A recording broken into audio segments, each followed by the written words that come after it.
Hey, everybody, welcome back to 32 All the Way with Doc. We are down in the Carolinas today. We are going to be talking to Deston J. Munden. How are you, sir? I'm doing fine. How about you? Not too bad. Welcome to the show. Like we were just saying before we turned the camera on, we had originally talked about this in another venue. Man, it's got to be going on a year ago. We met through Facebook and we tried to do that, and then with COVID and everything else, the world went upside down. So I always like to just say hi before we do that, so you're not just sitting there on the camera. Let's talk about a couple of these things. I've pulled up Tavern and Dust Mountain Blues. Talk a little bit about you first before we go into the book. We're talking to Deston DJ Munden. Munden is a fantasy and science fiction author living near the Outer Banks of North Carolina. Somewhere in the vague realm of his late 20s and early 30s, he lives with his brother in a small house in the woods where he taught himself how to imagine and write down worlds with orcs, swords, and magic, and sometimes mutants and spaceships. When he's not writing, he's playing video games with his best buds, rolling horribly on multi-sided dice, eating double his weight in food, and trying out new recipes, collecting the samurai memorabilia, and watching as much anime and reading as much manga as humanly possible. So that's a pretty interesting thing to throw into everybody all together. Yeah, I'm a very interesting person. Before we start talking about the actual book here, we've got a little write-up for it. How did all this stuff just go into your writing? After I just like experimenting with certain ideas in my head, and certain things just smash together, and some things work and some things don't. You just have to experiment with the science fiction and fantasy genre a little bit to get how you want it to be. All right. So are all of your books standing alone at this point? Because you're one of the few people I've talked to in the last little while that it doesn't seem to be a longer series. Or maybe it is the start of a series, you just haven't released those books yet. Yeah, both of them are start of a series. My science fiction, Dust Mountain Blues, is a trilogy. And my fantasy book is like a long series meant for 10 or 12 books. Oh wow! At short, they kind of they're not super connected, but they're all in the same world.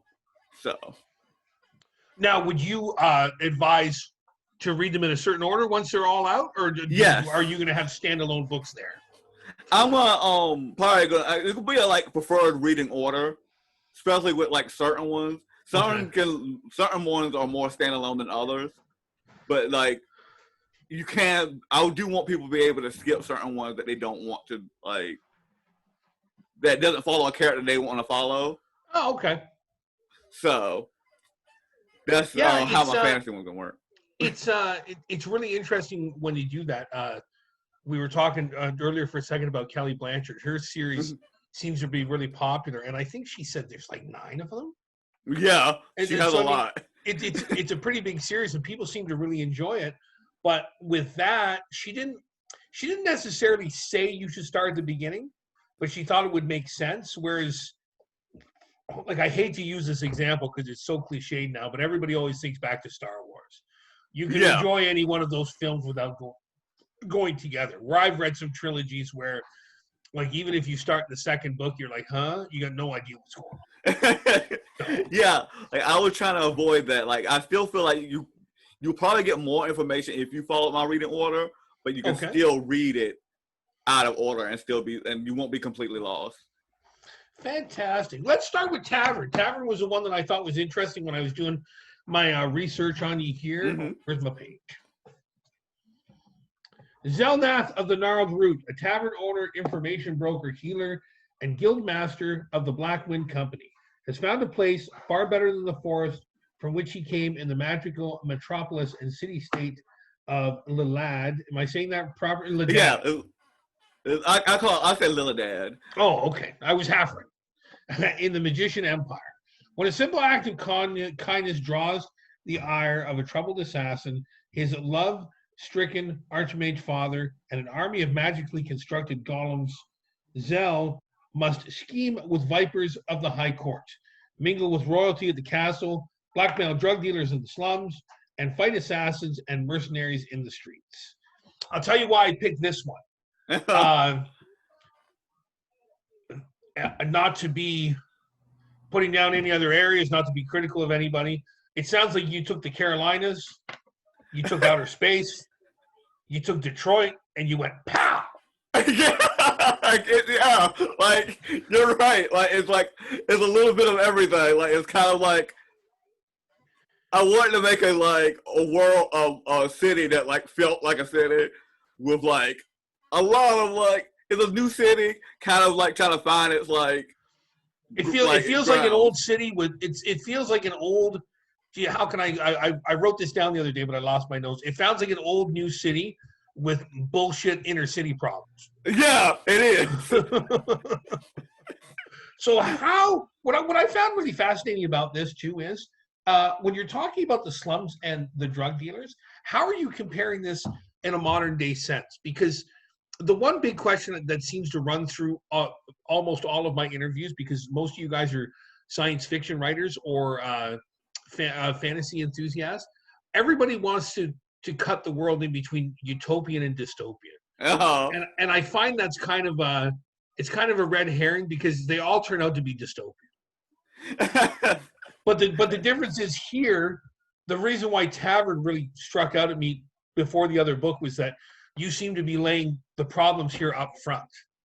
Yes, like it's upfront problem, like in a real way. That's like they tackle it in a real way. There's a lot of things that like doesn't get fixed magically, or like, and this is people that he has to deal with, like they'll have to deal with constantly. So I wanted to make it clear that like it's not like everything's bad, and not like everything's good either. Okay. That's in like my fantasy world. Now the other thing too is not to make it about my book, but my unfortunately my books deal with a lot of street crime and a lot of drug dealing and all this. I'm always amazed how somebody in your type of writing looks at drugs, because they always seem to take on like a metaphysical level, but like we don't think of like smoking crack or heroin. Without giving away too much of the book, do you focus on what they're doing as a drug? Like, is it more of a mind control thing? Is it something that you're still like you're ingesting physically into your body? It depends on there's two types that like is in this that I introduced in this one, and that they're both kind of ingested or like inhaled. And they're more like hallucinogens. Okay. And like the main ruler of the city is trying to like crack down and make sure like this doesn't spread all over the city, because it's a pretty big deal. So and this is not something. This is not something that's coming from the top, which seems to be in the dystopian societies. They're actually controlling the drugs to keep everybody in line. Yeah, it's not coming from the top. It's at the ground level. Oh, okay. And like, Zell has the best way to keep an eye on it, and that's why he's kind of like employed by the Duke of the area to like keep an eye on these things and keep them from spreading. So, what is your biggest theme running through all this then? What are we trying to get at here? Is this a no-win situation? Is the man with a cause? It's a bit of a little bit of everything. The biggest theme is protecting what you have. Okay. And like Zell's biggest thing is protecting his family and his friends and the things that he's built. And he's willing to like work with people, both good and bad, to kind of keep that his like best interest in mind. Like he wants to keep everyone that he cares about safe, and that's like his big deal. No, like you said, it was a very compelling explanation of how it went. Like I said, it seemed to combine a lot of elements that people might not think with this kind of writing, right? That it was kind of like, oh, okay. Let's switch over to your other one and see if we can see any similarities or any differences. Can you give me a quick rundown of Dusk Mountain Blues? All right. Dusk Mountain Blues is interesting because it's a space opera western that involves mutant hillbilly family that is trying to fight colonizers. Okay. It follows colonizers for people that are trying to do this from within, or people that are coming from another galaxy type thing. People trying to come from a different, like, part of their galaxy, trying to take over their planet. Okay.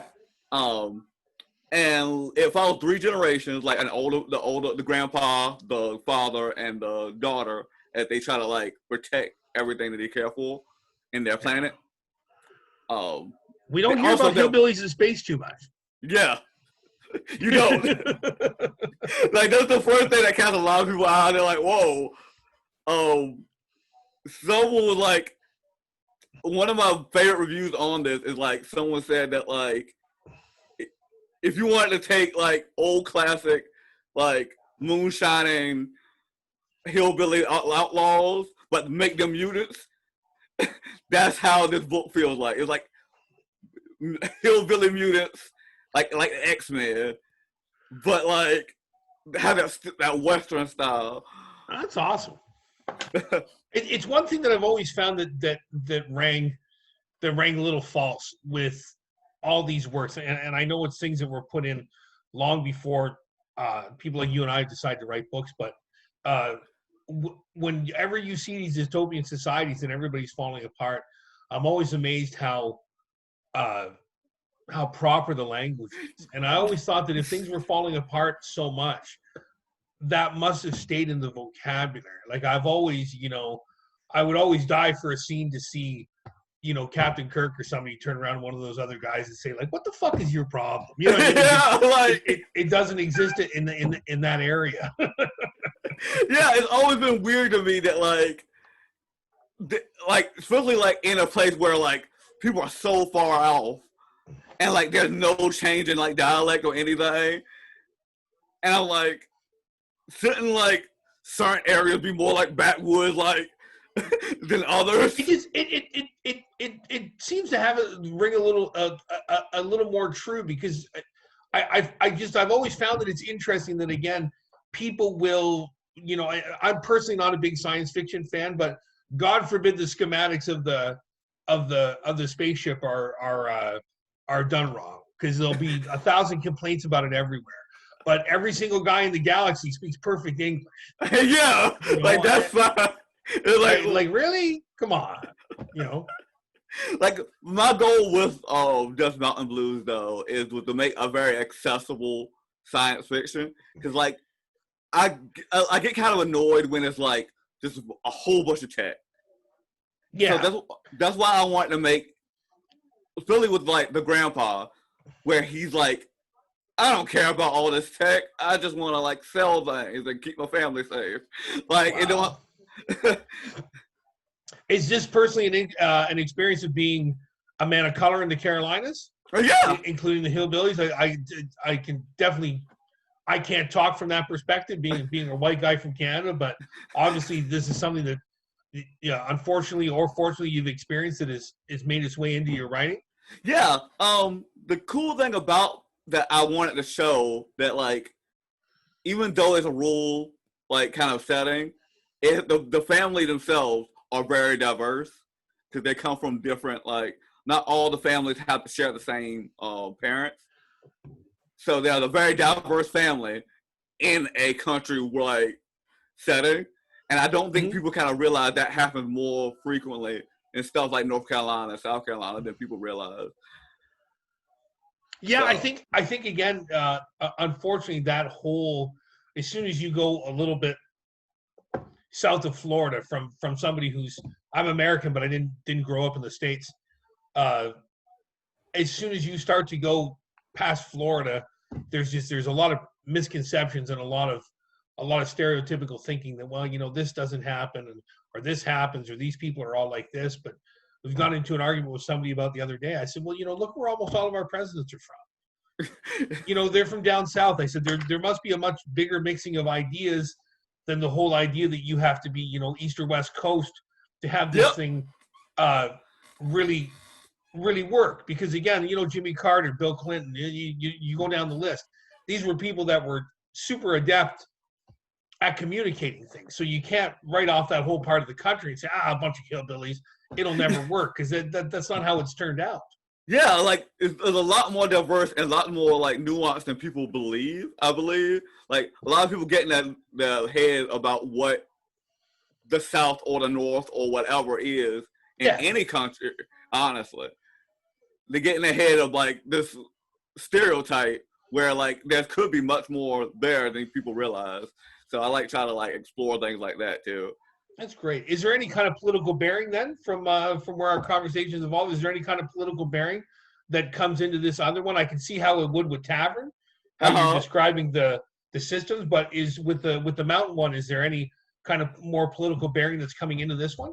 Yes, like I do feel like, especially as it goes on, and I start introducing how the colonizers kind of work, because they're very like kind of capitalist society, and they like really like kind of pushing that ideals on other people. Mm-hmm. So like it's a very like it gets kind of political in the fact that like it's basically become like freedom versus comfort. Okay. It's like, yeah, you can be free, but like it's gonna be hard. It'll be it's a hard life. Or you can be comfortable and it might not always be like what you want. So that's like why I keep like that how this this trilogy is gonna kind of like progress. They seem to be the more I looked into Tavern, the more we start to talk about the Mountain one. It almost seems like you could cross these ones over. Yeah, like it's kind of like, because I think I got a certain kind of themes that I like to explore in both my fantasy and my science fiction. Mm-hmm. I have I'm vocal with my like ideals without trying to like preach to people. It's like, it's really interesting to see, especially like I said, from excuse me, the part of the states you're in, mm-hmm. To your own political leanings, to everything that makes you a person. It's going to bleed out into somebody's writing. There's no two ways around it. It's really interesting to see once you start talking to someone. I mean, like I said, we'd spoken quite a few times back and forth on Messenger, but never spoke face to face until today. And it's just amazing to already see, okay, I can kind of understand where this viewpoint is coming from. I'm glad I try to be very transparent about it without trying to like bash people in the head, because I feel like a lot of people don't want their authors to be bashing them in the head with their like themes and political views, but also they need to see the author's political views or feelings towards things, because it could just naturally bleed through regardless. Unfortunately, we're in an era of agendas. And yeah, I had this. Again, I try not to make it about my book, but I was really, no one wants to get a bad review, and I got really lucky, and I was getting a whole bunch of good reviews. And then I had a woman who wrote in and gave it like 2 stars, and I thought, well, geez, like it hasn't been rated that low. I wonder why. So I went to go read the whole review, and she came back and was like, well, it's not a book for women. And I like, where I don't, you know what I mean? And I tried to joke with her and say, that's like going to your dentist and say, well, my teeth look great, but you did a shitty job with my hair. I said, I don't understand where one mixes with the other. Yeah, you can't. Right? I do feel like a lot of people get in their head like all these books should be for me, and that's not always going to be the case. No, it never will. But it's just it's great to see 2 distinctive series that you have going here, but you can definitely see parallels going back and forth between the 2 of them. Thank you. Like, yeah, that's awesome, man. What's coming up after these? I have the second book of my fantasy series, which is Duke's Brand. It has my first ever autistic main character. And he's dealing with a lot. Like he has a lot of like history that he has to go through. And then I have Dusk Ocean Blues, which is the continuation of Dusk Mountain Blues, which like follows the characters a little bit older and dealing with the civilization more directly than the first book. Anything on the anything in the hop, so to speak, outside of these two series? Not right now. I have things in my on the back burner, that I'm thinking about. Like I want to step into some mythology, based books, and I also want to maybe do a Viking on fantasy at some point. Awesome. Deston, I thank you so much for your time. This has been super interesting. When the other ones come up in this series, we can talk about it more when we're off the channel, but we'll have to keep in contact because I would love to see where everything goes after Dust Mountain Blues, and I would definitely like to see the continuation of Tavern to see how these stories might kind of intersect as time goes on. All right. That sounds good to me. Thanks so much for your time. This has been 32 all the way. I'll see everybody soon.